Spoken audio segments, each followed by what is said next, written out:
duasında, anaların duasında Recep Tayyip Erdoğan. Recep Tayyip Erdoğan. Recep Tayyip Erdoğan.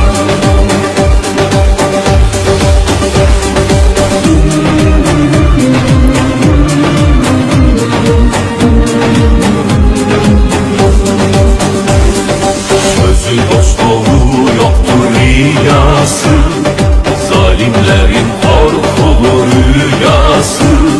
İnandığı yolda gider, yıllardır beklenen lider Recep Tayyip Erdoğan. İnandığı yolda gider, yıllardır beklenen lider Recep Tayyip Erdoğan. Recep Tayyip Erdoğan.